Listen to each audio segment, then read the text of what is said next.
인생 수업, 가슴 뛰는 삶을 위하여. 당신은 삶을 위하여 얼마나 시간을 할애하는가? 하루에 몇 시간씩 일하고, 얼마를 벌고, 어떤 야망을 이루고 있는가를 묻는 것이 아니다.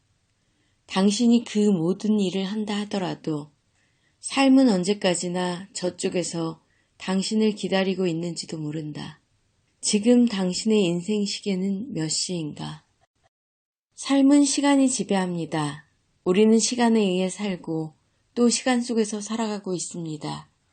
그리고 물론 시간 속에서 생을 마칩니다. 우리는 시간을 쓰고 아끼는 것이 우리 자신에게 달린 일이라고 믿습니다. 시간을 돈으로 살 수는 없지만 시간을 쓰는 것에 대해 이야기합니다. 그리고 시간을 계산하며 사는 것이 가장 중요하다고 믿습니다. 오늘날에는 지구의 모든 지점에서 현재 시각이 몇 시인지 정확히 알지만 19세기 중엽까지만 해도 시간을 훨씬 대충 계산했습니다. 기차의 등장으로 더 정확한 시간표가 필요해졌고 그 결과 미국과 캐나다 철도회사가 도입한 시스템이 바로 오늘까지 북미 대륙에서 사용하고 있는 4개의 시간구역입니다. 처음에 이 구상은 매우 급진적인 것으로 여겨졌습니다. 많은 사람들은 그런 식으로 시간구역을 나누는 것을 신에 대한 모독이라고 느꼈습니다. 시간은 쓸모있는 측정 수단이지만 우리가 부여하는 만큼의 가치만을 지닙니다.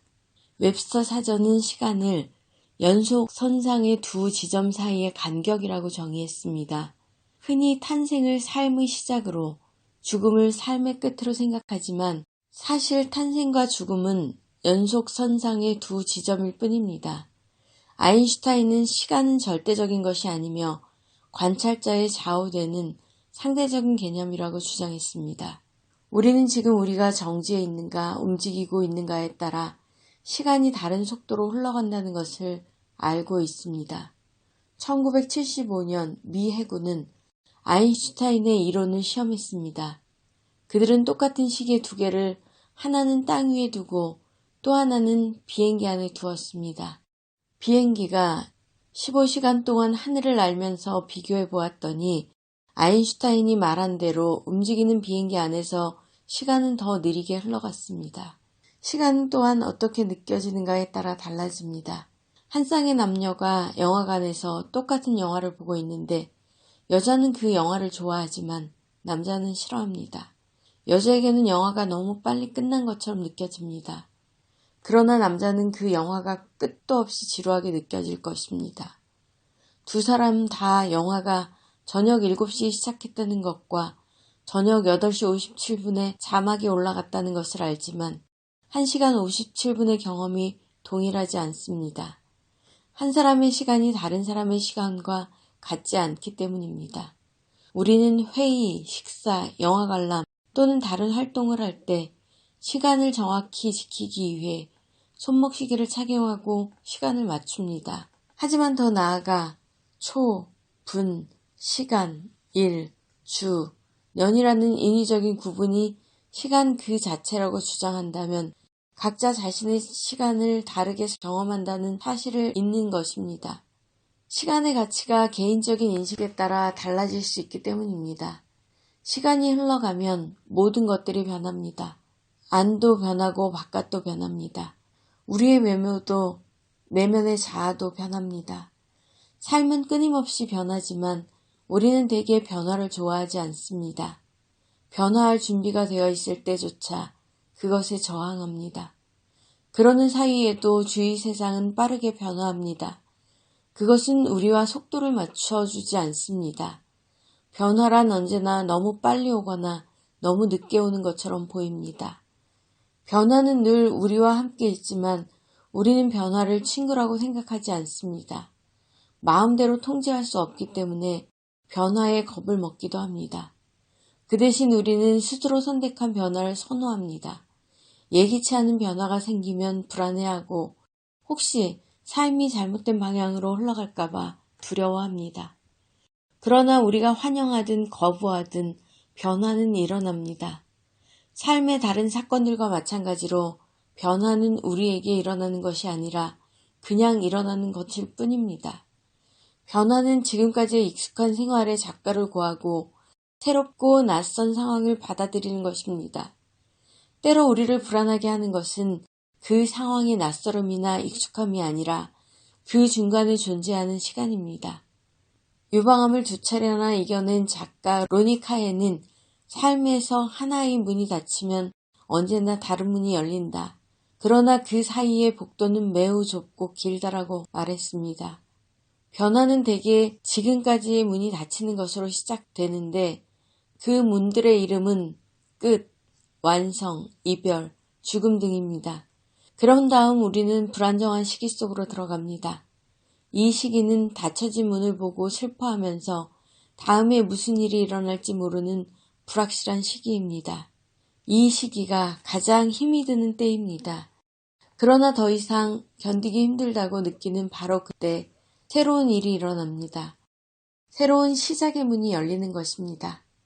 만일 당신이 변화에 맞서 싸운다면 평생 싸움만 해야 할지도 모릅니다. 그렇기 때문에 변화를 껴안는 방법, 아니면 적어도 그것을 받아들이는 방법을 발견해야만 합니다. 누군가에게 몇 살인가 하고 물을 때 실제로는 당신의 인생 시계는 몇 시인가 하고 묻는 것입니다. 우리는 과거를 통해 그 사람을 대략적이나마 파악하려고 합니다. 당신의 나이를 안다면 나는 당신이 어떤 기억들을 갖고 있을지 짐작할 수 있습니다. 당신이 만일 케네디 대통령, 최초의 달 탐사, 다이얼 전화기, 디스코가 친근하게 느껴지는 세대라면 나는 당신과 함께 비틀즈의 노래를 부르며 그런 것들을 화제로 이야기를 나눌 수 있습니다. 아니면 나는 당신을 꽃의 힘에 사로잡힌 바보라고 생각하면서 그것들을 부정적인 시각으로 몰고 갈 수도 있습니다. 어느 쪽이든 나는 지금의 당신을 정확히 보는 것이 아닙니다. 그저 당신의 과거 경험들을 종합해 그것들이 곧 당신이라고 판단할 뿐입니다. 편견으로부터 벗어나는 것이 곧 자유입니다. 40세로 보이지 않으시네요. 라는 칭찬에 40세의 모습이 바로 내 모습입니다. 하고 대답하는 경우를 보았을 것입니다.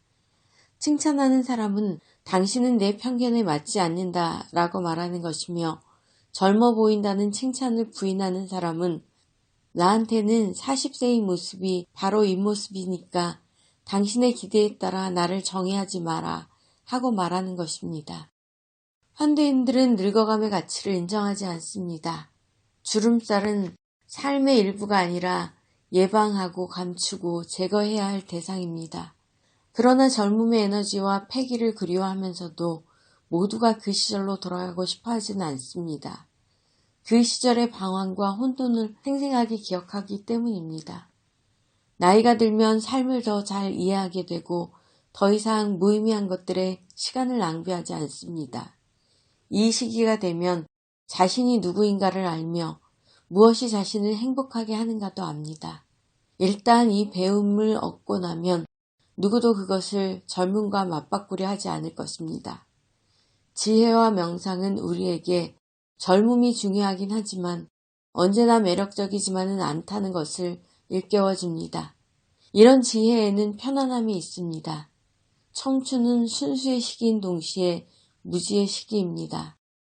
아름다운 시기이면서 동시에 고통스러운 자의식의 시기입니다. 모험의 시기이면서 또 그만큼 어리석음의 시기입니다. 많은 이들에게 젊은 시절의 꿈은 늙은 시절의 후회가 됩니다. 삶이 끝나가기 때문이 아니라 그 꿈을 살지 못했기 때문입니다. 멋지게 나이 들어간다는 것은 하루를 그리고 하나의 계절을 온전히 경험하는 것입니다. 진정으로 삶을 산다면 우리는 그날들을 다시 살고 싶어 하지 않습니다. 후회를 가져다 주는 것은 살지 않은 삶입니다. 인간은 과연 얼마나 오래 살고 싶어 할까요? 만일 200년, 아니 영원히 살 기회가 주어진다면 얼마나 많은 사람들이 그 기회를 받아들일까요? 이런 가정은 생존 기간의 의미를 이해하는 데 도움이 됩니다. 사실 우리는 인간에게 기본적으로 주어진 삶의 시간을 훨씬 연장해서 살기를 원하지는 않습니다. 세상이 우리의 이해 수준을 벗어날 정도로 변하고 주위에 사랑하는 사람들을 잃게 된 후에도 계속 살아있다면 그 삶은 얼마나 공허할까요?